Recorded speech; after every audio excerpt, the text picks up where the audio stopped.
Hey, what's up? Sammy here. Today we are going to take a look at an unusual robot vacuum cleaner, the TICKBOT M1, which the manufacturer claims is the world's first 4-in-1 robot.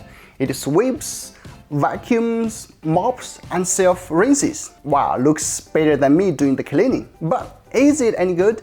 Let's find out in this video. First things first, let's unbox it. Just for the record, the TICKBOT M1 I'm reviewing is a prototype, so please ignore some Chinese characters here and there because the final unit will be in English. For what's inside the box, the M1 has plenty. In addition to the manual and the machine, you get a brush and many other accessories.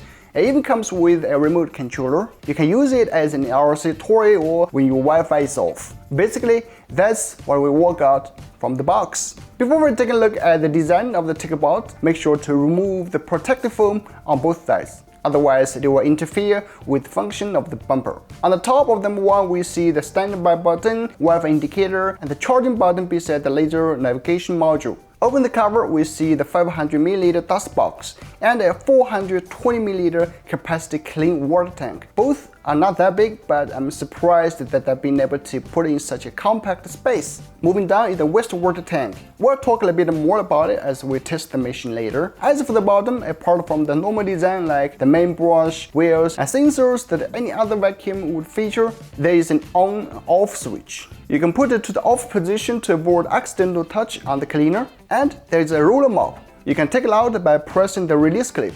Under that, there are two shafts that drive the roller mop. Alright, that's the design. So how is it exactly comparing to a normal mop that we've seen on, let's say, a Mova L600 or latest R1 I've tested before? Let's jump directly to the cleaning test. Turn on your TICKBOT M1 and place a charging dock to fully charge it the first time used. Fill the clean water tank and place it back. Then your M1 will enter Wi-Fi pairing mode. Download TICKBOT Home app. Register an account if you haven't. Tap the plus icon on the top right corner to add M1. Enter your Wi-Fi password and follow the prompts. It should take you less than 2 minutes to connect. You can choose IP mode or easy mode to connect. IP mode is your TICKBOT creates a Wi-Fi hotspot to pair with your device, where the easy mode is the TICKBOT uses your home Wi-Fi connection to pair with your device. Either way shouldn't take you a long time to connect. To test the cleaning ability, I tried various debris on different floor types. Overall, I would say it's okay for light cleaning as long as not overly dirty.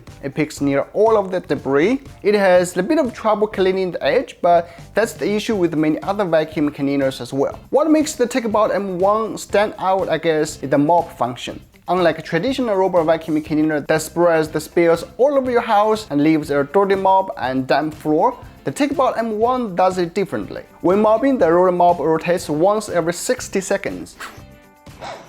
So there's always a clean side to mop your floor. After cleaning, it will enter self-rinse state, which it will use high-pressure water to clean the mop by itself. So at the end of your day, you will get a clean mop and a clean floor without too much work. The phone app is another plus part. Here you can choose different cleaning mode like automatic, sweeping only mode, mopping only mode, and heavy mopping mode. The laser navigation system is good, and you can set different rooms on the map. And next time it will clean much faster and efficiently. It supports multi-floor mapping up to 5 different floors layouts. You can set no-go zones or draw a clean area as well. And you can even merge or split different rooms. Here in the settings, you can schedule or choose different suction power based on your home. Less pressure is quieter. Now about my conclusion. TICKBOT M1 is an innovative vacuum cleaner that does solve a problem that many traditional vacuum cleaners cannot do. Namely, it self-rinses the mop without going back to its base station, and at the same time remains in a compact body design. That's something I think is worth taking a good look. If you are interested in this vacuum cleaner, you can check it out from the link in the description. I'm Sammy and I will see you in the next one.